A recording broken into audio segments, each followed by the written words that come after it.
पौड़ी लोकसभा प्रभारी एवं प्रतापनगर विधायक विक्रम सिंह नेगी ने पत्रकारों से वार्ता करते हुए बताया कि 1 साल का, 2 साल का, 5 साल का बच्चा, 10 साल का, हम खुद जब स्कूल गए तो 10-10 किलोमीटर दूर गए। अब फिर क्या 21वीं सदी में इतनी दूर जाएंगे? सरकार कोई लाला की दुकान नहीं है जो हर समय नफा और नुकसान देखे। कल्याणकारी राज्य की अवधारणा है कि गरीबों की शिक्षा प्रभावित हो। तो सरकार तो उसको भी प्रभावित करने जा रही है। काला धन, सरकार ने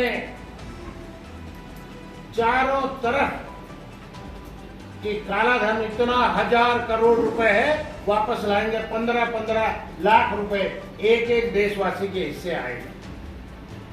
और जैसे सरकार प्रचंड बहुमत की बनी, ऐसा मुंह पे ताला लगा कि उसके बाद उसका कोई जिक्र नहीं करने वाला।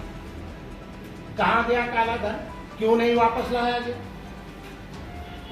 2 करोड़ नौकरी प्रतिवर्ष देंगे।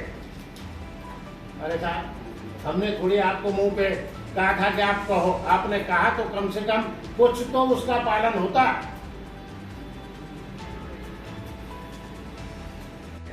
और लोग इसके लिए परेशान है। हमें तो हर बार शिकायत करनी पड़ती है, तब जाकर आयुष्मान लगता है।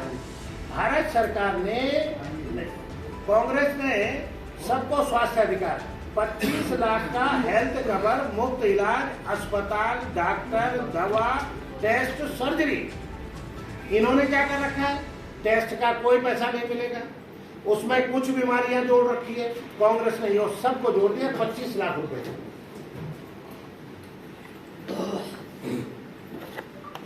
और पेपर लीक होने से यदि किसी विद्यार्थी का आर्थिक लॉस होता, आर्थिक लॉस तो होता ही है, घर से परीक्षा देने जाएगा, आएगा, कहीं रुकेगा, उसको 20,000 रुपए तक की भरपाई की जाए जो परीक्षार्थी होगा। और इसको कड़ा कानून बनाएंगे, फास्ट ट्रैक कोर्ट में ऐसे मामलों को चलाया जाएगा जिससे सजा तत्काल हो सके।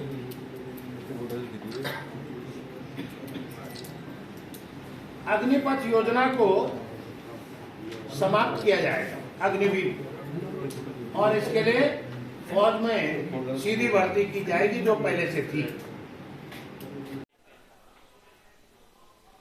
देखिए,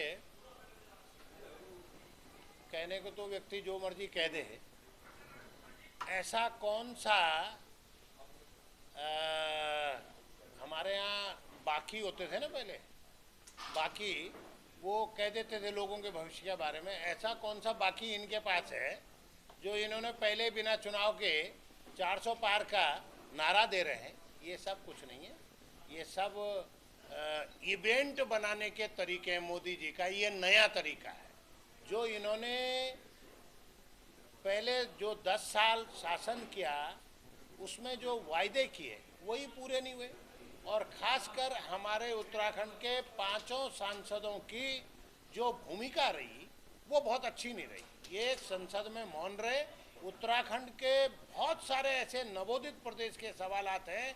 मैं आपको छोटा सा उदाहरण दूं, टिहरी बांध का 25% वही उत्तर प्रदेश के लिए क्यों जाता है? इसका मतलब बंटवारा ढंग से नहीं हुआ।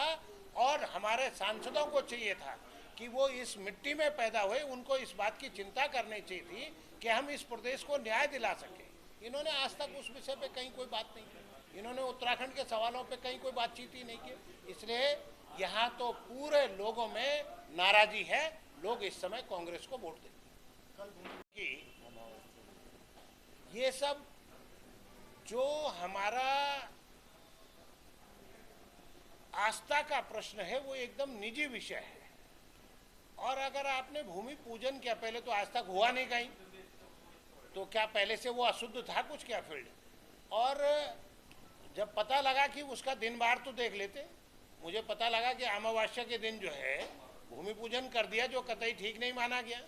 तो इसलिए इसको धार्मिक भावनाएं हमारे आस्था का प्रश्न नहीं है, ये निजी विषय है। इसको हमें अपने हिसाब से करना चाहिए।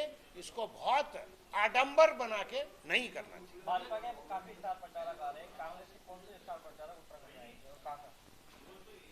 हमारे तो जो प्रत्याशी हैं वो खुद में स्टार प्रचारक हैं और कार्यकर्ता स्टार प्रचारक हैं।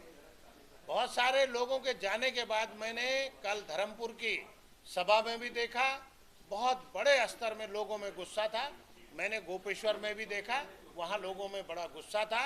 और निश्चित तौर पे प्रियंका गांधी जी भी आएंगे और लोग भी आएंगे। अभी औरों का फाइनल नहीं हुआ है, जैसे जैसे फाइनल होगा तो स्टार प्रचारक भी आएंगे। लेकिन हमारे कार्यकर्ता दिन रात मेहनत करके सीटों को जिताने का काम कर रहे हैं। कितनी सीटें आ रही है उत्तराखंड में आपको? हमें तो अभी उम्मीद है कि पूरी 5 सीटें कांग्रेस की आएंगी। टिहरी और हरिद्वार में त्रिकोणीय मुकाबला देखने को आ रहा है, बॉबी कुमार और उमेश कुमार की वजह से। टिहरी में प्रत्याशी खड़े होने से त्रिकोणीय नहीं बन जाता है। अभी टिहरी में बहुत अच्छा जोत सिंह गुंसोला जी इस प्रदेश के सबसे शालीन व्यक्ति है, डैशिंग पर्सनालिटी है और 2 बार के एमएलए रहे, 2 बार नगर पालिका के अध्यक्ष रहे, क्रिकेट बोर्ड के अध्यक्ष रहे और बहुत सारे सवालात हैं टिहरी लोकसभा के, वो इसको जीतेंगे भी और इन सवालों को संसद में उठाने का काम भी करें। 3 बार टिहरी से सांसद रानी लक्ष्मी शाह जी बनी, लेकिन जब उन्होंने एक शब्द ही नहीं बोला कहीं, तो उनको कहाँ जरूरत पड़ी हुई कि प्रताप नगर का चाहे फिकवाल समुदाय हो, थौलदार का गंगाड़ी समुदाय हो, चाहे पौड़ी का राठ समुदाय हो, चाहे आपका पैनखंडा समुदाय हो, अगर ये हमारे सांसद मेहनत करते, इनको लोकसभा में उठाते या प्रधानमंत्री से कहते कि इनको केंद्रीय सूची में शामिल किया जाए, लेकिन इन्होंने इसकी जहमत नहीं उठाई, जिससे जनता में गंभीर रोष है।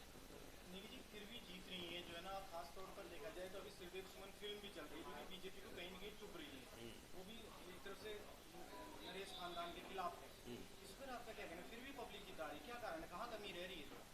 देखिए, लहरों में आंख बंद करके जब मतदान किया जाता है तो उसका परिणाम बहुत अच्छा नहीं रहता। हमको नेता को चुनते समय बहुत सारे पैरामीटर का प्रयोग करना चाहिए। लहरों में जीत गए, अब उनका हालात ये देखो कि 12 साल में कुछ भी नहीं हुआ। मतलब लोकसभा में मुझे लगता है कि कहीं अंकित भी नहीं हो पाया, दर्ज भी नहीं हो पाया कि उन्होंने कुछ किया, कुछ बोला, कुछ कर दिया।